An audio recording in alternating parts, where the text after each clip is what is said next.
Compañeras, compañeros, camaradas, todas, todos, bienvenidas una vez más a este espacio como pez en el agua acá en la 4TV, este espacio que hacemos todas las personas y estamos muy contentos de tener invitados muy especiales todo el tiempo que nos ayudan a entender un poquito mejor, un poquito más este mundo locochón en el que vivimos. Hoy tenemos un compañero, Octavio Guadarrama, Octavio González. De Salidoro. Octavio González Guadarrama, bienvenido, camarada. Muchas gracias, Molay. Muchas gracias al equipo de 4TV por la invitación. Gracias por estar acá. Octavio es lingüista, es psicólogo, es traductor, muy pronto será doctor en ciencias antropológicas y también es náhuatl hablante y náhuatl traductor y profesor docente de náhuatl. Así es. Estás tremendo, Octavio, pero platícanos cómo llegaste hasta allá. Es muy interesante, Molay. Primero me formé como psicólogo, no sabía que me iba a dedicar a esto, no tenía la más remota idea. Psicólogo primero. Psicólogo, ¿no? En realidad mi intención era hacer clínica con niños, lo sigo haciendo todavía, ¿no? Digamos, he enriquecido mi práctica con la formación profesional que he tenido, pero con el paso del tiempo, pues me encontré por ahí lecturas de lingüística, ¿no? Que mis profesores me dieron y eso me atrapó profundamente, ¿no? Desde niño me ha interesado el lenguaje, ¿no? Escribía cuentos, este, componía canciones, ¿no? Tenía personajes elaborados, ¿no? Entonces, siempre estas cuestiones sobre trabalenguas, adivinanzas, refranes, fueron algo que me capturó, ¿no? Y pues encontré precisamente en la lingüística eso que había abandonado desde hace muchos años, O sea, desde chiquito. desde pequeño, sí. Pero ¿por qué no escritor, por ejemplo? Uno pensaría eso, un niño que escribe, un niño que inventa personajes, dirías, pues ese va a ser escritor.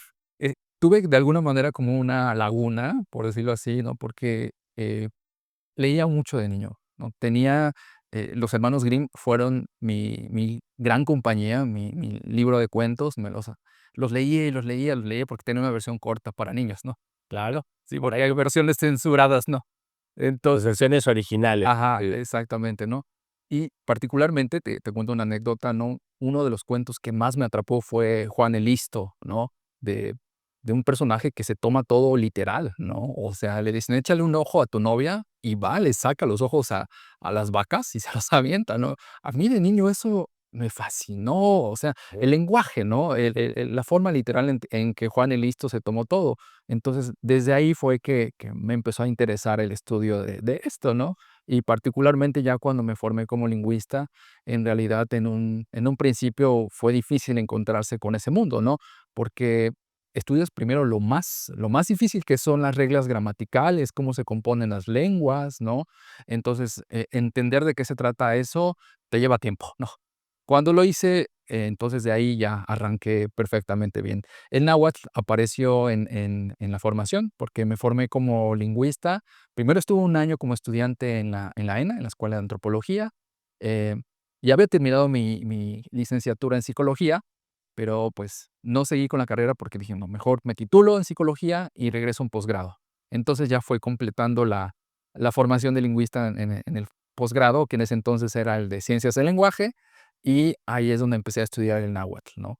Entonces, eso me llevó precisamente a preguntarme, no solo por las lenguas europeas, ¿no? Que esas son casi las que se enseñan en las universidades, ¿no? Inglés, francés, alemán, italiano, etcétera, sino lenguas que realmente, pues, deberían enseñarse, en todo nuestro sistema educativo, ¿no? Como segundas lenguas, como la oportunidad de conocer precisamente cosmovisiones o visiones del mundo distintas, porque una lengua en realidad te da una nueva visión de ver el mundo, de sentir, de oler, de soñar, ¿no? Pero entonces, voy a sonar muy mal, pero digamos así, el abogado del diablo. Dale. Dice la tía panista: hijo, te vas a morir de hambre, ¿por qué náhuatl? ¿Por qué no estudias inglés, alemán, francés? Sí, bueno, la ventaja es, ¿Qué estudié eso, tía? la ventaja es que en realidad en la ENA, pues el perfil es hacia lenguas nacionales, lenguas originarias, ¿no? Y eso en realidad, pues a mí me fascinó desde el principio, porque podía elegir incluso estudiar español, ¿no? Porque hay lingüistas que se encargan del estudio del español y lo hacen de una forma muy digna, muy profesional, ¿no? Ujú, Y son reconocidos a nivel mundial, lingüistas mexicanos, ¿no? sí. Sin embargo, no era de mi interés, no. O sea, yo quería explorar en realidad ese otro mundo y saber de qué trataba el náhuatl. Cuando tomé el curso propedéutico, el docente que nos dio la materia sobre sintaxis sabía náhuatl, ¿no? Entonces, ahí fue donde quedé cautivado por esto. Impresionado por la estructura del náhuatl. Totalmente. Y así, para párvulos, ¿de qué va el náhuatl? El ¿Cuál es la magia del náhuatl? El náhuatl es una lengua que viene del norte, ¿no? En realidad, los grupos de novohablantes no llegaron de forma homogénea a lo que hoy se conoce como Mesoamérica, que es a partir de la mitad de México hacia un poco Centroamérica, ¿no? Es, digamos, esta gran zona, los antropólogos, arqueólogos, historiadores han llamado Mesoamérica, ¿no?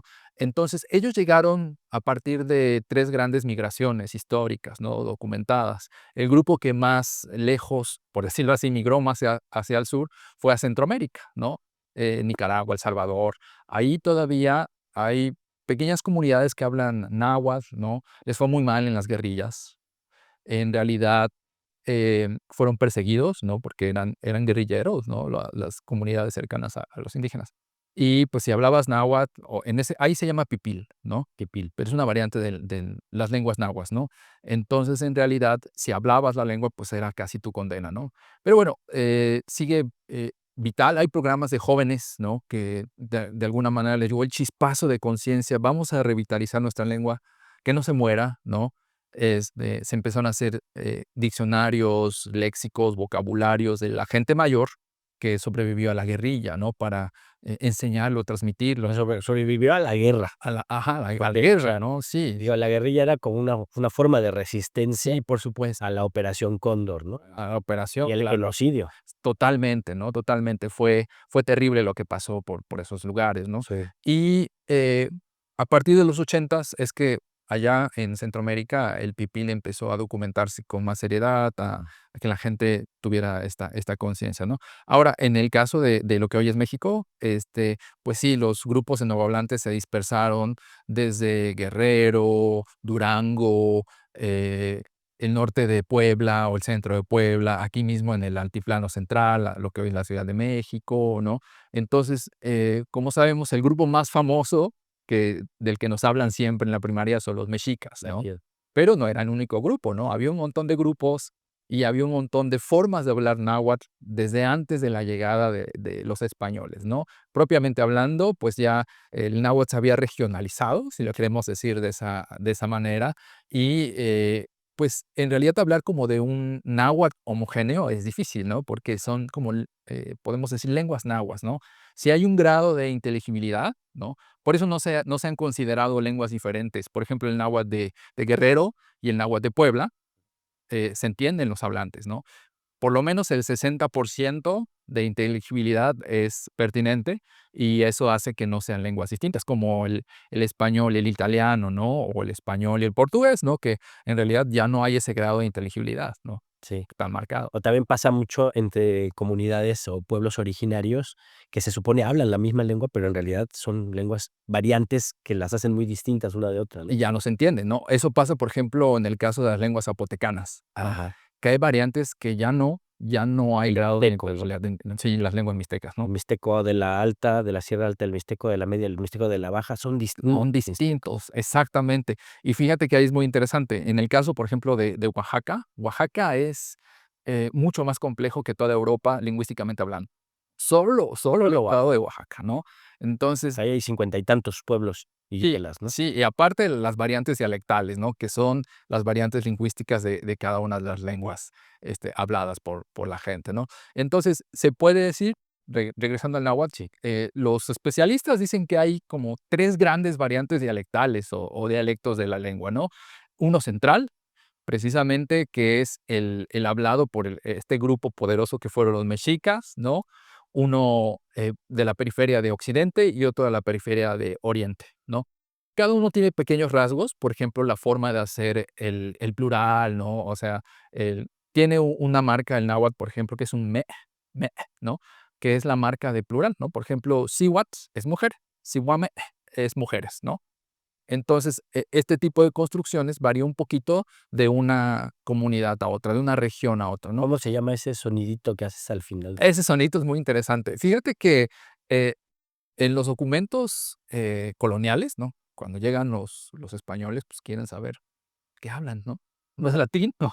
Porque es bien, lo que querían era encontrar en las lenguas indígenas las mismas reglas que el latín. Claro. Casos gramaticales, estructuras de sujeto, objeto, verbo. Bueno, no se encontraron eso, ¿no? Estaban aterrorizados, ¿no?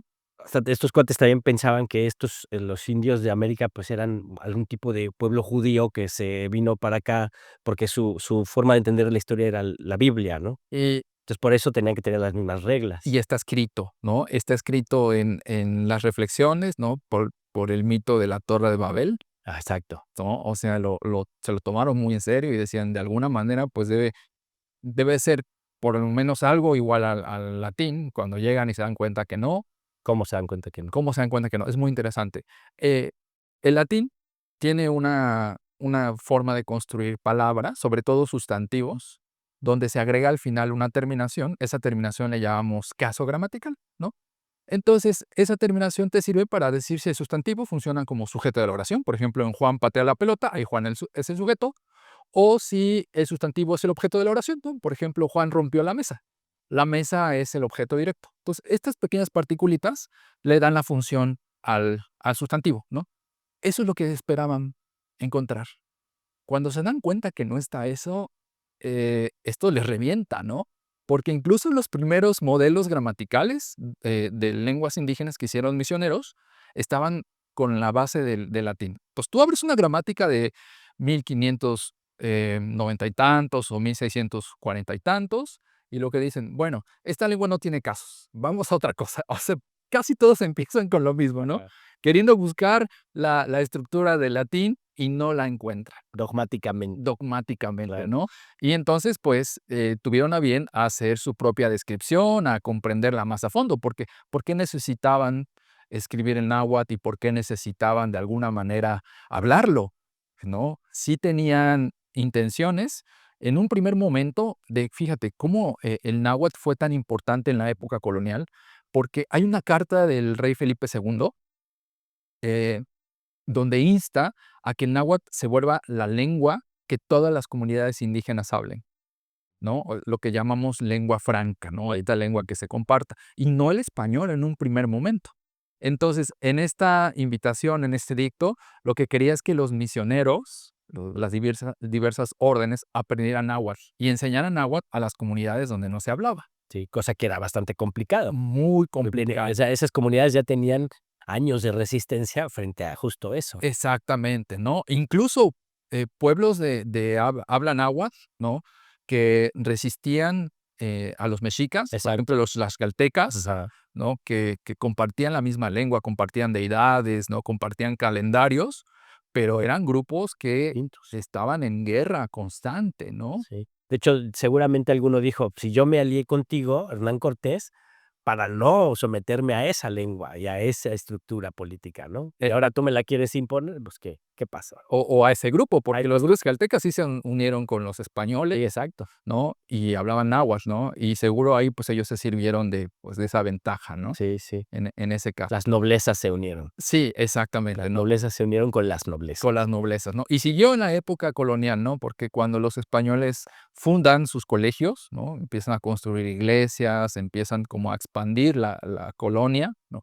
Lo que hacen es, intentan formar escribanos, intentan formar, en la burocracia, ¿no? De la corona y de la iglesia, quieren que haya escribanos que transcriban el náhuatl, ¿no? El gran invento, por decirlo así, el gran choque es la escritura, Ajá. ¿no? ¿Por qué? Porque el náhuatl sí era una lengua que se empezaba a escribir, o sea, tenía su propia escritura que se estaba desarrollando, ¿no? El caso del maya es muy interesante. Por ejemplo, el maya ya tenía una escritura bien consolidada, ¿no? Sí, Que se quedó en las estelas y que se descifró hasta el siglo XX, ¿no? así es. Un soviético lo Un tuvo que descifrar. soviético, sí, Norosov, ¿no? Es muy interesante la historia del desciframiento de la escritura maya. En el caso del náhuatl, ¿no? Aquí una escritura no alfabética, es decir, la escritura alfabética es la que usamos nosotros, ¿no? Sí, Donde cada sonido está representado por un elemento gráfico, ¿no? El sonido A está representado por lo que llamamos letra A, ¿sí? sí. Entonces, en realidad, pues imagínate el gran choque, una lengua que no había tenido ese tipo de escritura, ¿cómo hacer para representarla? ¿Sí? ¿Cómo hacer para escribir las palabras, no? Sí, si la H es muda para ellos, Si la H no este sonido que haces sí, justo, iba ahí. es como la H, ¿no? Ajá. Este sonido, precisamente por eso recordé cómo los misioneros empezaron a escribir, ¿no? No está registrado en todos los documentos, ¿no? Solo en poquitos. En realidad, no se sabe si no lo escuchaban, porque algunos sí, se dedicaron a transcribir el náhuatl con mucha precaución, mucho cuidado, mucho empeño, pero otros no. Entonces, este sonido que es parte de la marca del plural, en realidad, si tú abres un documento colonial, no aparece. ¿Cómo le llaman? Tú me preguntabas. Sí, Los misioneros le llaman saltillo, saltillo. saltillo, ese ah, ah, ¿no? ¿Es hacia afuera? Ajá, es desde esta zona, ¿no? Que es la zona de la glotis. Haz de cuenta que, expandes un poquito la glotis y es lo que te produce el, ¿no? Y es característico. Si tú escuchas a un nahuablante, al final, incluso Es plural. los que son bilingües, que crecieron hablando náhuatl y después adquirieron el español, cuando los escuchas hablar español, hacen el saltillo. Por ejemplo, sí, fui a la casa. Eso es como parte de cómo se mezclan las maneras de hablar, ¿no? Es interesantísimo. Muy, muy interesante. Pero además, o sea, tú para abordar el estudio del náhuatl necesitas, pues, esa vocación por la lingüística, ¿no? Seguramente tu formación de psicólogo también te permite, ver profundizar un poco más en el pensar, ¿no? En lo que significa el concepto de lo escrito. Pero luego, además, te metes a leer textos antiguos, para lo que necesitas formación paleográfica, ¿no? Sí, para transcribir los documentos, necesitas formación paleográfica que te ayude a desdoblar signos, ¿no? Abreviaturas, también leer sellos, ¿no? Este tipo de cosas que pues aparecían sobre todo en documentos burocráticos como testamentos, ¿no? Documentos jurídicos, ¿no? Entonces, yo estoy estudiando un documento que son los cantares mexicanos. Los cantares mexicanos. Los cantares mexicanos es un texto fascinante. Fíjate que parece que Sahagún, el gran, por decirlo así, historiador, ¿no? O el primer historiador antropólogo, algunos lo han considerado así, de las culturas mesoamericanas, ¿no? Eh, tenía por bien registrar lo más que se pudiera de la cosmovisión de los nahuablantes. Entonces, en los primeros años de la colonia, formaron a muy buenos eh, escribas, ¿sí? ¿Qué es lo Indígenas. indígenas, no? Es decir, porque querían que alguien, o sea, ellos no tenían tiempo, tenían muchas cosas que hacer, cuestiones administrativas, ¿no? Del mismo clero, evangelización, sus propios documentos que forjaron para evangelizar, ¿no? O sea, Sí. eh, estaban muy ocupados, ¿no? Saturados de trabajo. Saturados. Necesitaban a alguien que registrara en su misma lengua, pues, sus cantos, sus creencias, sus rituales, ¿no? Sus vestimentas. Entonces, aún se hizo de un cuerpo de personas, de un conjunto de hablantes para que le ayudaran a transcribir. Estos ya son intelectuales, ¿no? Ya son intelectuales, ya Son ya están formados en un colegio Hablan español, hablan náhuatl, escriben, y hablan latín. y hablan latín, y escriben latín Y seguro. escriben latín, escriben las 3 lenguas, ¿no?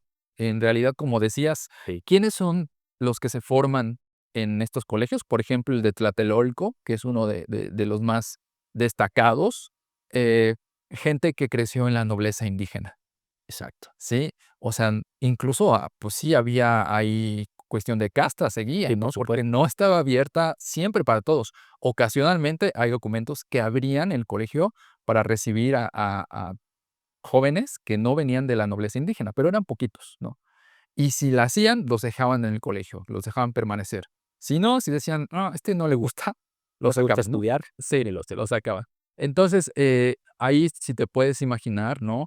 hay una cuestión compleja, dinámicas de poder, tensiones, incluso los edictos del rey y el virrey, a veces los mismos misioneros no los cumplían, ¿no?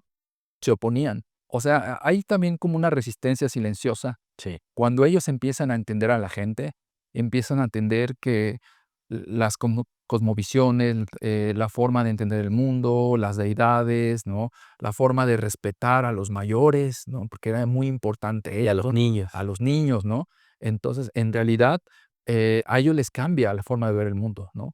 Los sensibiliza, pero de esto se habla muy poco, porque en realidad hubo una especie de resistencia silenciosa de las órdenes frente al poder de la corona, ¿no? Porque efectivamente cuando se ordena la quemazón de muchos documentos, ¿quiénes los resguardan? Pues ellos, los misioneros, Claro. ¿no? Deciden guardar documentos, esconderlos, ¿no? Llevarlos a otro lugar, porque dicen, no se puede perder esta riqueza, ¿no?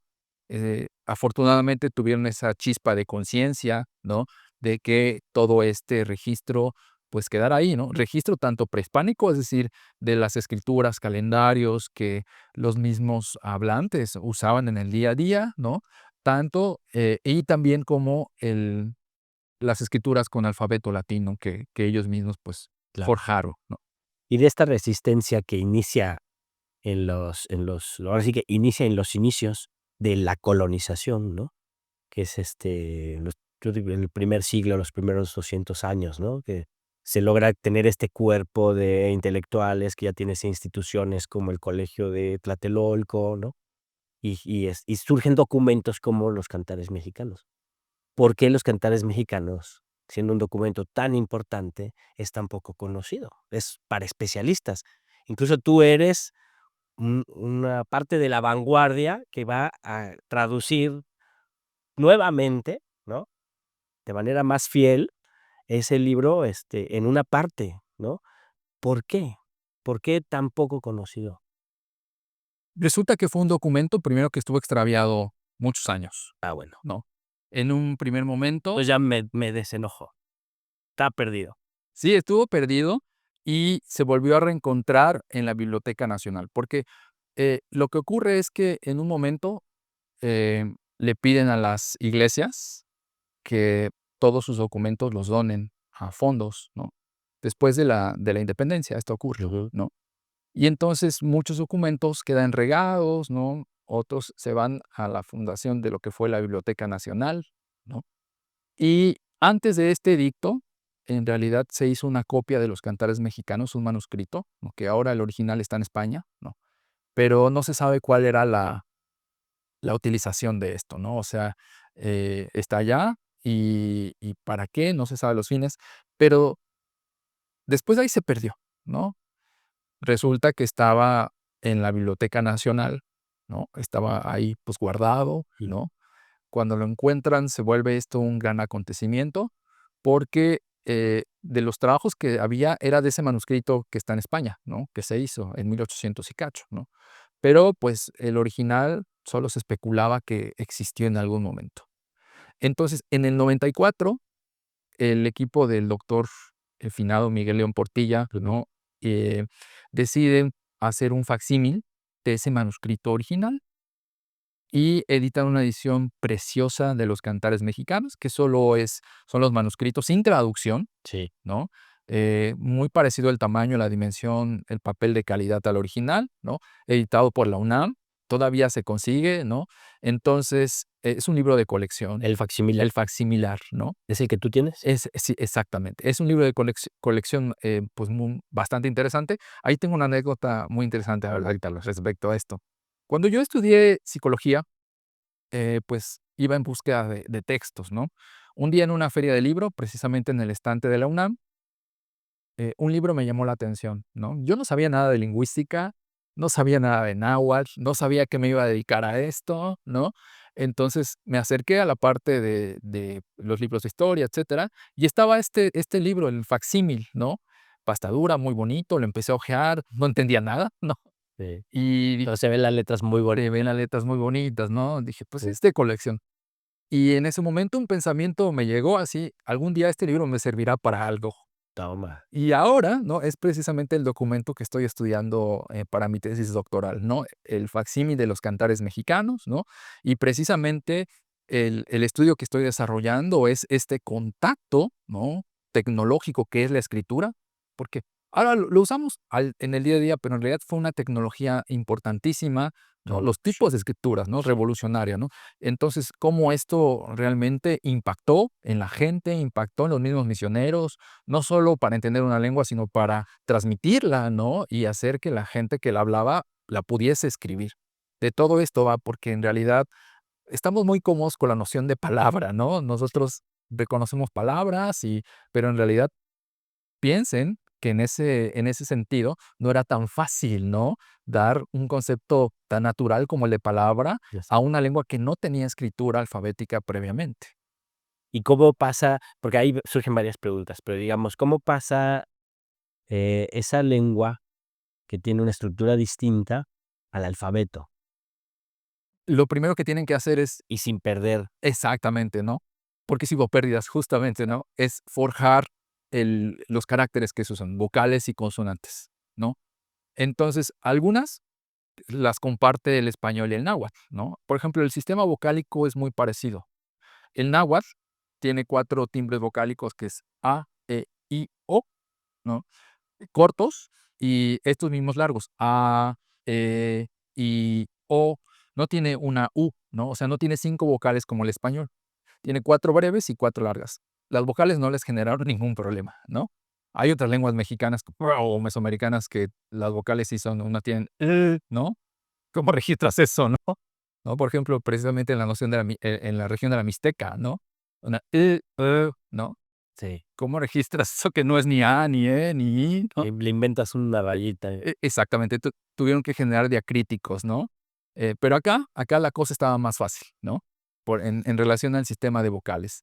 Con las consonantes, ahí fue lo que veíamos, ¿no? No fue tan natural porque hay consonantes que no se registraron de forma escrita, como este saltillo del que hablábamos, ¿no? Y también forjaron sonidos que el español no tenía, como la consonante tsa.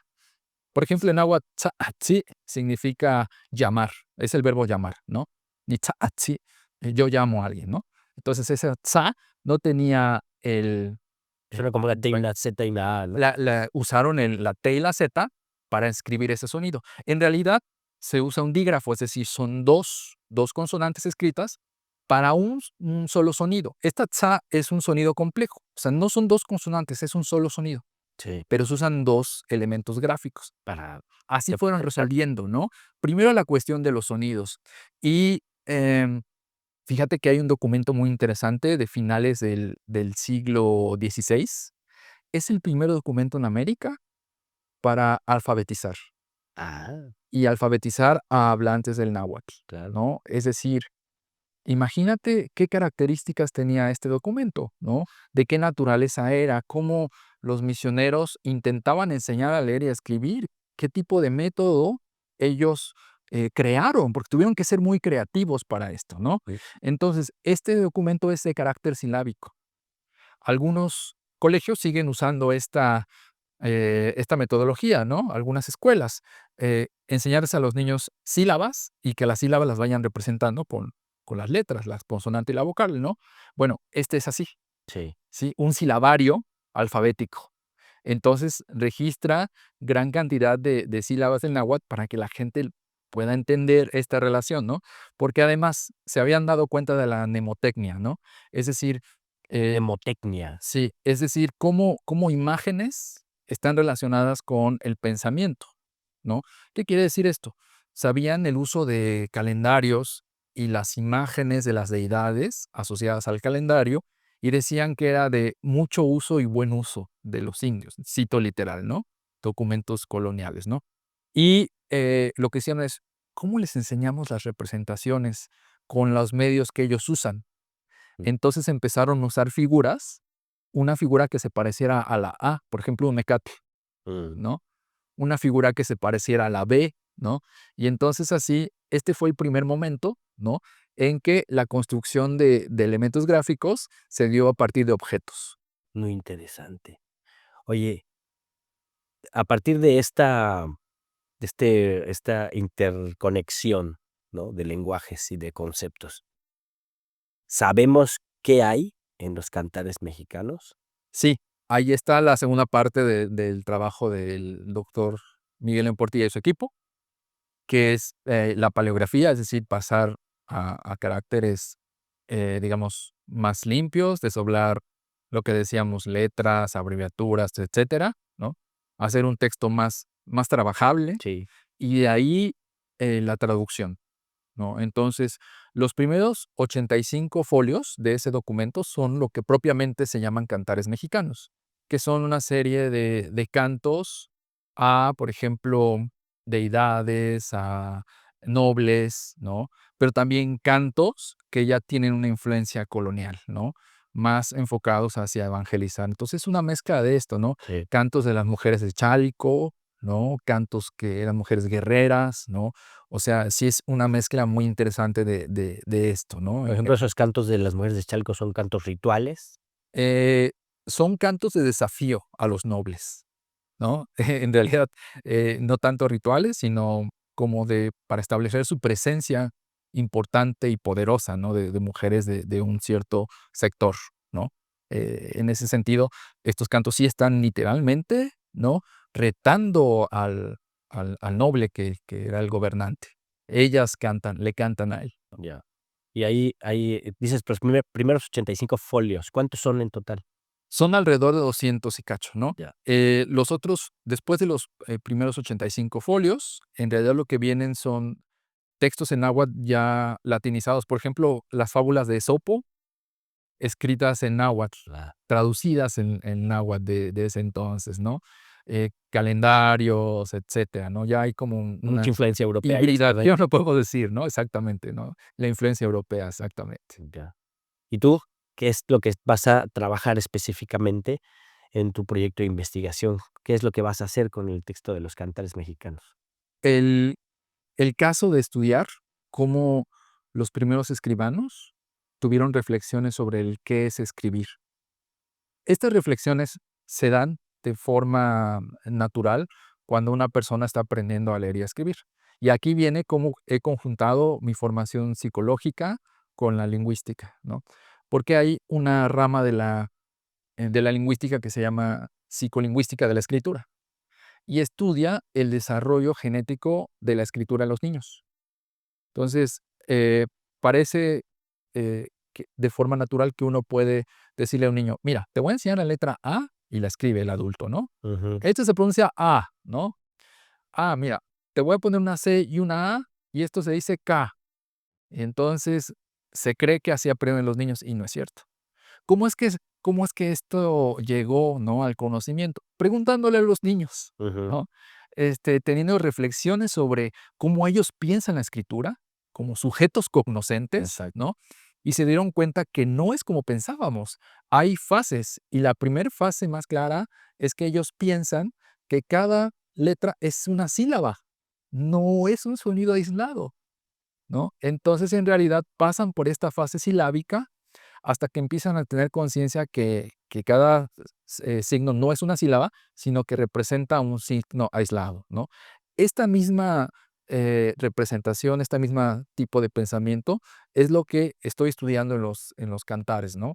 Si los mismos escribanos de alguna manera tenían la noción de sílaba y cómo esto se ve, es muy claro en la forma en que juntan y separan palabras. Ahí está donde se devela esta cognición, este pensar la escritura que tenían, pues, los nahuablantes, que se enfrentaron a algo completamente nuevo. Qué interesante. Es interesante, apasionante, pero muy especializado. O sea, se necesita un Octavio González que se meta, ¿no? Ahí y nos comparta todo ese conocimiento. Y para eso también hay que recomendar antes de irnos, tú tienes un canal. Afortunadamente, has compartido lo que sabes, tienes un canal que se llama Escuela de Náhuatl, ¿no? Así, @escuela de náhuatl en YouTube. La escuela se llama Tlacuilocan, que significa el lugar de los escribanos, ¿no? Entonces, lo que estamos haciendo en este primer semestre, bueno, año ya, es revisar una de las mejores gramáticas Molay que han sido escritas en el náhuatl y es del periodo colonial. Es una gramática de 1645 de un jesuita llamado Horacio Caroch, que era un virtuoso en las lenguas. O sea, no solo hizo una gramática de náhuatl, también una del ñañú o del otomí, ¿no? Y en realidad es muy interesante porque esa está perdida, es el santo grial de la lingüística, ¿no? Este, por ahí se quedó en algún archivo, por ahí lo tiene un coleccionista en su casa, quién sabe dónde quedó, ¿no? Pero él además sabía italiano, español, obviamente, hebreo, latín, griego, ¿no? Entonces era, como te digo, un virtuoso y pudo él representar de una de las mejores maneras la escritura náhuatl, ¿no? Él sí se encargó de representar estas consonantes, las vocales largas, con mucho cuidado. Y lo que estamos haciendo en el canal es revisando para la gente que no tiene absoluta noción del náhuatl, ¿no? Vamos paso a paso, ahí están los videos desde la clase 1, ¿no?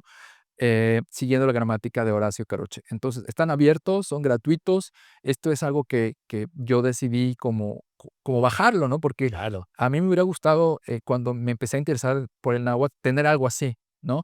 Entonces, esto queda ahí, ¿no? Para la gente que quiera aprender, sobre todo el náhuatl colonial, ¿no? Escribirlo, documentarse, leerlo, ¿no? Cómo se pronuncia, ¿no? Eso es. Tremendo.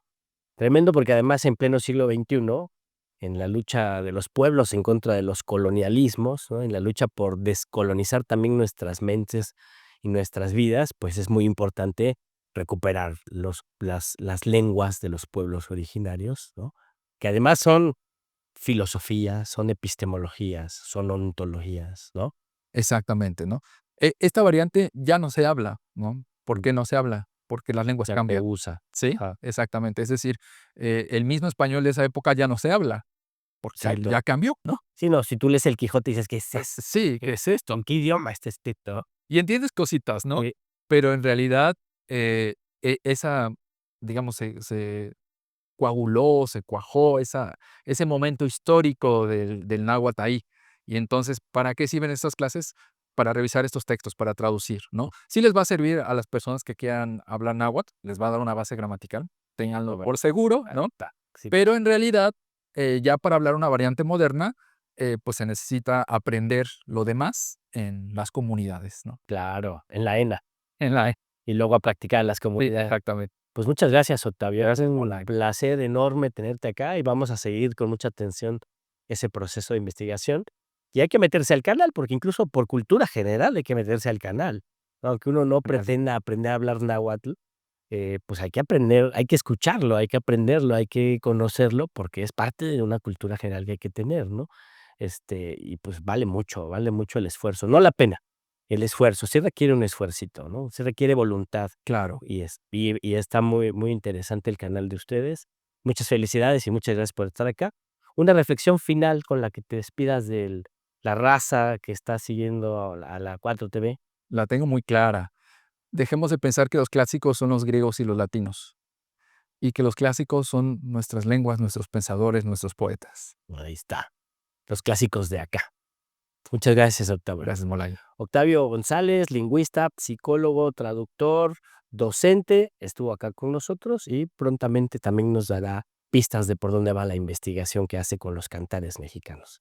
Muchas gracias. Gracias, hasta la Allá en su casita, píquele a like, comparta el enlace, que más banda, más pueblo, más camaradas se enteren de lo que acá se está produciendo, discutiendo, compartiendo, porque todo este conocimiento nos sirve para desarrollar nuestra conciencia libre, conciencia crítica, conciencia ética, conciencia responsable, conciencia autónoma y conciencia colectiva. Recuerde siempre indignarse por la injusticia cometida en contra de cualquier persona en cualquier parte del mundo, porque eso nos hace un poquito más humanos cada vez. Hasta luego.